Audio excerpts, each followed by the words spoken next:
Hello friends, कैसे हो आप सब लोग। आशा करता हूँ कि सब कुछ ठीक ठाक चल रहा है आपकी पर्सनल एंड प्रोफेशनल लाइफ में भी। और आज का जो वीडियो है वो है भारत की one of the greatest ICC champions trophy campaign के बारे में, जो कि 2000 में हुई थी। ये चैंपियंस ट्रॉफी का सेकेंड एडिशन था। बाय द वे, उन दिनों में चैंपियंस ट्रॉफी को आईसीसी नॉकआउट ट्रॉफी कहा जाता था। तो आईसीसी नॉकआउट ट्रॉफी 2000 में भारत फाइनल पे पहुंची थी। और फाइनल में on the way to the final Bharat ने ऑस्ट्रेलिया और साउथ अफ्रीका, जो कि टैलेंट वाइज दुनिया की नंबर 1 और सेकेंड टीम थी, भारत ने उनको हराया था। और इसके बाद सैडली हम न्यूजीलैंड से हार गए। तो टूर्नामेंट की शुरुआत ऐसे हुई कि 99 वर्ल्ड कप के फाइनल के वर्ल्ड कप के जो टूर्नामेंट हुई थी उसके हिसाब से, जिसकी जो पोजीशन थी जिस भी टीम की, उसके हिसाब से कुछ टीमें डायरेक्टली नॉकआउट में क्वालिफाई कर गई थी इस टूर्नामेंट पे, और कुछ टीमों को एक क्वालिफाइंग गेम खेलनी पड़ी थी। तो भारत को अपना क्वालिफाइंग गेम खेलना पड़ा था केनिया के साथ। तो केनिया ने 209 रन के टॉस जीत के बैटिंग लेके, और भारत ने इजीली 43rd ओवर में इसको चेस कर लिया। सौरव गांगुली ने 66 किया था। युवराज सिंह ने इसी मैच में अपना डेब्यू गेम खेला था, जो कि मुझे डिस्टिंक्टली याद है। तो इसके बाद भारत का पाला ऑस्ट्रेलिया से पड़ा, जो कि ऑस्ट्रेलिया उस वक्त दुनिया की नंबर 1 टीम थी। और टैलेंट वाइज देखा जाए और बैलेंस वाइज देखा जाए तो ऑस्ट्रेलिया की टीम में आपको बताता हूँ, उस टीम में थे Adam Gilchrist, Mark Waugh, Ricky Ponting, Michael Bevans, Steve Waugh, एक के बाद एक स्टार्स थे। और बॉलिंग में McGrath, Brett Lee, Jason Gillespie और शेन वॉर्न भी थे। तो आप समझ सकते हैं कि बहुत ही स्ट्रॉन्ग एक टीम। और हम सोच रहे थे कि यही भारत का लास्ट मैच है, क्योंकि वो एक नॉकआउट गेम थी, वो एक्चुअली एक सेमीफाइनल था। तो मैं उन दिनों की बात कर रहा हूँ जबकि आईसीसी नॉकआउट ट्रॉफी, मतलब the name it suggests right, कि मतलब अगर आपको मतलब टूर्नामेंट में टिके रहना है तो आपको जीतना पड़ेगा। अगर आप हारेंगे तो you will go out of the tournament, right. So इस तरह से हमने देखा कि ऑस्ट्रेलिया के साथ ये तो सेमीफाइनल हमारा लास्ट मैच है आईसीसी ट्रॉफी में, क्योंकि इस ऑस्ट्रेलिया को तो ऑस्ट्रेलिया बेटर टीम थी हमसे, टू बी ऑनेस्ट, और हम हरा नहीं पाएंगे। लेकिन कुछ हुआ और भारत ने टॉस जीता। पॉजिटिव डिसीजन सौरव गांगुली ने लिया, और कमेंटेटर्स भी यही कह रहे थे कि भारत को पॉजिटिव खेल दिखाना होगा। तो सौरव गांगुली और सचिन ने बहुत शानदार शुरुआत की। उन्होंने 65 रन की एक पार्टनरशिप की, और क्विक 65 रन भारत ने बनाए कुछ 10 या 12 ओवर्स में। और सौरभ ने किया 24, और सचिन ने एक बहुत ही छोटा लेकिन स्पेशल कैमियो नॉक के लिए उन्होंने ग्लेन मैकग्रा को स्टेप आउट करके छक्का मारा था। आज भी मुझे याद है, उन्होंने हुक शॉट में भी उनको एक छक्का मारा।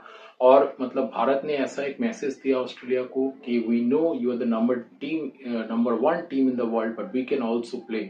ऐसा कुछ मतलब कि उन्होंने दिखाया। सचिन तेंदुलकर ने भारत को, मतलब पूरा भारत को भी बताया और ऑस्ट्रेलिया को भी दिखाया कि हम भी अच्छा खेल खेल सकते हैं और हम भी आपको हराने की क्षमता रखते हैं। तो वो क्विक फायर 38 करने के बाद आउट हो गए। लेकिन इसके बाद भारत ने 3 विकेट गंवा दी, और जब 90 फॉर 3 और सचिन, द्रविड़ और सौरव गांगुली तीनों ही पेविलियन में वापस, तो हम सोच रहे थे मैच तो खत्म। इसके बाद विनोद कांबली के साथ युवा युवराज सिंह, जो कि अपनी जिंदगी की पहली इनिंग्स खेल रहे थे इंटरनेशनल क्रिकेट में, क्योंकि केन्या के खिलाफ उन्होंने बैटिंग नहीं की थी। तो उन्होंने भारत की इनिंग्स को संभाला और भारत को 265 तक पहुंचाया। छोटी छोटी पार्टनरशिप्स हुई। कांबली ने 29 किया। पहले कांबली के साथ युवराज सिंह की 50 रन की पार्टनरशिप हुई। इसके बाद रॉबिन सिंह के साथ जिन्होंने किया 19, उनके साथ युवराज की एक पार्टनरशिप हुई। और युवराज ने अपना जो एक्स्ट्रॉर्डिनरी टैलेंट उनके पास था, उन्होंने इंटरनेशनल स्टेज पे दिखाया और शानदार स्ट्रोक्स खेले उन्होंने। Glenn McGrath, Brett Lee, Shane Warne जैसे बॉलर्स का, जेसन गिलेस्पी जैसे बॉलर्स का फुल कॉन्फिडेंस के साथ उन्होंने सामना किया, और उन्होंने 80 बॉल्स में शानदार 84 रन बनाए। अंत में वो हिट्स मारने के चक्कर में आउट हो गए, क्योंकि भारत विकेट गंवा रहा था, तो कुछ क्विक रन की जरूरत थी। भारत 265 तक ही पहुंच पाए। लेकिन इसके बाद भारत की बॉलिंग बहुत ही जबरदस्त रही, और भारत ने ऑस्ट्रेलिया की एक के बाद एक विकेट ली। और ऑस्ट्रेलिया वहां एक समय पे लग रहा था कि जीत जाएगी जब रिकी पॉन्टिंग बैटिंग कर रहे थे। लेकिन मैं कहना चाहता हूं कि रिकी पॉन्टिंग के आउट होने के बाद यान हार्वे का पहले युवराज सिंह ने डाइविंग कैच पकड़ा। इसके बाद उन्होंने माइकल विवन को रन आउट किया। माइकल विवन बहुत ही शानदार वनडे खिलाड़ी हुआ करते थे। ये मैच फिनिशर थे उस वक्त के बेस्ट, जैसे कि धोनी हुआ करते थे, बिल्कुल वैसे ही। तो इसके बाद स्टीव वॉ ने भी फाइट किया और जब लग रहा था कि स्टीव वॉ आज ऑस्ट्रेलिया को फिर जितवा देंगे, तब स्टीव वॉ को एक शानदार यॉर्कर में जाहिर खान ने बोल्ड किया। जाहिर खान अपना पहला टूर्नामेंट, ये भी उनका पहला टूर्नामेंट था, तो खेल रहे थे, उन्होंने शानदार बॉलिंग की। ब्रेट ली ने थोड़े कुछ बिगिट्स लगे, उन्होंने की 30+ किया, लेकिन अंत में ऑस्ट्रेलिया 245 तक ही पहुंची और एक शॉक डिफीट ऑस्ट्रेलिया को हुआ। और भारत ने जैसे पूरी दुनिया में अचानक से ऐलान कर दिया कि अब ये टीम उभर कर आ रही है बैटिंग की उन प्रॉब्लम से, क्योंकि 2000 में बैटिंग का एक बहुत सीरियस इशू हुआ था और अजहरुद्दीन जडेजा जैसे प्लेयर्स ड्रॉप हो गए थे, जो कि फिर कभी इंडिया के लिए नहीं खेले। तो उस टीम एक नई टीम थी ये, और सौरव गांगुली और सचिन तेंदुलकर, राहुल द्रविड़ ने मिलकर उस टीम को संभाला और now they were ready to take on the world and prove themselves in front of the best. और उन्होंने दिखाया कि हम किसी भी टीम को हरा सकते हैं और हम बैटिंग की प्रॉब्लम से अब उबर कर आ चुके हैं। तो इसके बाद भारत का सामना दुनिया की second best team south Africa से हुई नॉकआउट स्टेज में। सॉरी, ये क्वार्टर फाइनल था, मैंने जो बोला एक्सट्रीमली सॉरी। तो सेमीफाइनल साउथ अफ्रीका के खिलाफ था। फिर हमें लगा कि ये मैच भारत जीत सकता है, लेकिन मुकाबला टफ है क्योंकि साउथ अफ्रीका के पास भी अब देखिए कैसे प्लेयर्स थे।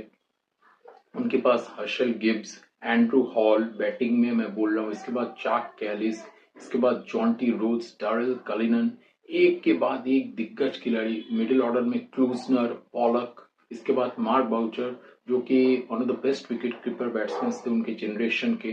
तो इस टीम को भी हराना बहुत मुश्किल था, लेकिन भारत ने मैग्निफिसेंट बैटिंग परफॉर्मेंस की। सचिन ने 39 किया, लेकिन गांगुली ने शानदार 141 नॉट आउट किया और युवराज सिंह ने फिर से मिडिल ऑर्डर में उनके साथ एक बहुत अच्छी पार्टनरशिप की और एक क्विक फायर 41 किया। उन्होंने एलन डोनाल्ड को एक ओवर में 3 चौका मारा था, जो कि मुझे आज भी याद है क्लियरली। और भारत 295 तक पहुंची और तब भी लग रहा था कि शायद साउथ अफ्रीका चेस नहीं कर पाएगा, क्योंकि उन दिनों में 295 एक बहुत ही बड़ा चेस हुआ करता था। तो साउथ अफ्रीका ने शुरू में 50 रन पे 4 विकेट गवा दिए और अंत में साउथ अफ्रीका से 200 रन तक ही पहुंच सके और भारत ने 95 रन से मैच जीत लिया। और इस तरह से एक शानदार फाइनल में एंट्री किया भारत ने। फाइनल था न्यूजीलैंड के खिलाफ। न्यूजीलैंड ने भी on the way to the final Pakistan जैसे टीम को हराया था, लेकिन भारत क्लियर फेवरेट्स था, क्योंकि न्यूजीलैंड जीतेगा ये किसी ने तो सोचा नहीं होगा। और क्रिस केन्स, जो कि ऑलराउंडर थे उन दिनों में जाने माने न्यूजीलैंड के, वो ऐसा सोचा जा रहा था कि वो खेल ही नहीं पाएंगे क्योंकि उनको हैमस्ट्रिंग पुल हो गया था, लेकिन पेन किलर्स लेके उन्होंने मैच खेला और बाद में वही ऐसे हीरो उभर कर आए न्यूजीलैंड के लिए।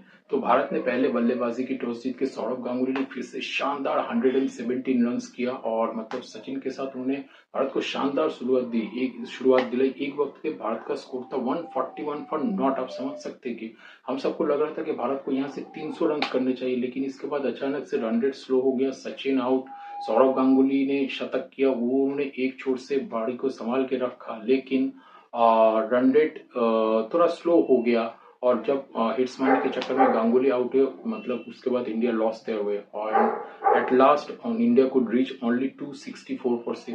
तभी लग रहा था कि ये इनफ है कि इनफ नहीं है, क्योंकि हम सब समझ पा रहे थे कि 264 चेस कर लेगा न्यूजीलैंड शायद, क्योंकि ये चेजेबल टोटल है न्यूजीलैंड के लिए। 264 करने की कैपेसिटी न्यूजीलैंड में है, तो इससे आप अंदाजा लगा सकते हैं भारत कम से कम 20-25 रन शॉर्ट रह गया जो टोटल चाहिए था उससे।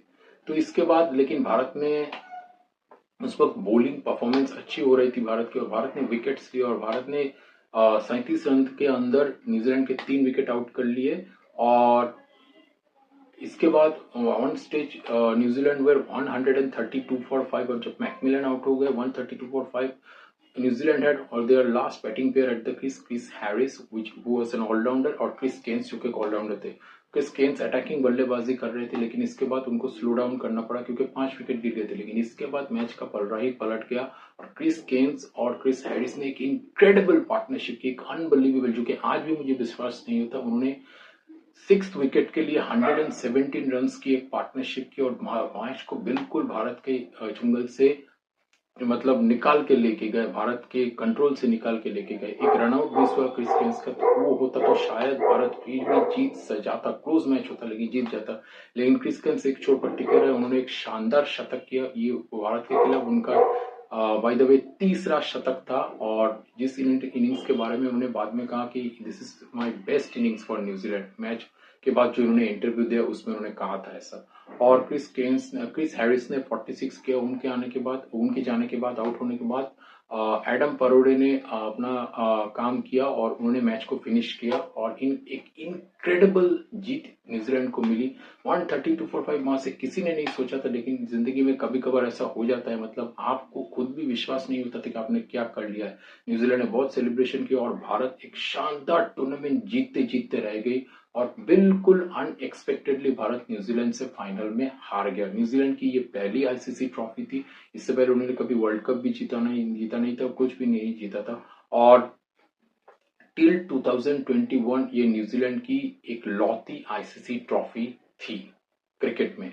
और भारत एक बहुत ही शानदार कैंपेन के एंड में थोड़ा सैड एंडिंग हुआ और भारत हार गया, लेकिन मैं कहूंगा कि भारत की ये one of the best ICC trophy campaigns थी, क्योंकि आप ओपोनेंट्स देखिए, भारत ने number 1 team in the world, one of the greatest teams ever को हराया क्वार्टर फाइनल में, इसके बाद सेमीफाइनल में ऐसी टीम को हराया जिस टीम के पास Jacques Kallis, Jonty Rhodes, Shaun Pollock, Lance Klusener, Herschelle Gibbs जैसे खिलाड़ी थे।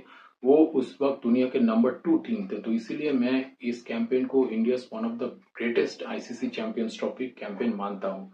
तो उम्मीद करता हूँ कि आपको वीडियो अच्छा लगा होगा। अगर अच्छा लगा है आपको मेरा काम, तो प्लीज मेरे चैनल को सब्सक्राइब कीजिए, वीडियोस में लाइक बटन को प्रेस कीजिए और ऐसे ही और मजेदार टूर्नामेंट्स के किस्से सुनने के लिए और भारतीय क्रिकेट रिलेटेड और जनरली क्रिकेट रिलेटेड और इन्फॉर्मेशन के लिए और भी प्लेयर्स के बारे में जानने के लिए मेरे चैनल्स को जरूर देखते रहिए। आपका सब्सक्रिप्शन मेरे लिए मोटिवेशन है, क्योंकि आप जितना सब्सक्राइब करेंगे उतना ही मुझे लगा कि लोग मुझे देख रहे हैं और मैं और हार्ड वर्क करूंगा। ऑब्वियसली मैं हार्ड वर्क अब भी कर रहा हूँ, लेकिन आपका सब्सक्रिप्शन मुझे बहुत ज्यादा कॉन्फिडेंस देता है। तो आज का वीडियो यही तक, और इसे शेयर करते रहिए कि जैसे कि लोगों को मतलब मैं इसलिए बोल रहा हूँ कि ऐसे बहुत लोग हैं जो इस तरह की इन्फॉर्मेशन बहुत पसंद करते हैं। तो उस हिसाब से अगर आप शेयर करेंगे तो उनको भी इस तरह के टूर्नामेंट्स के बारे में, जहाँ के भारत के बहुत शानदार परफॉर्मेंसेस है, तो उन्हें और पता चलेगा। So live life king size, that's all for now, thank you.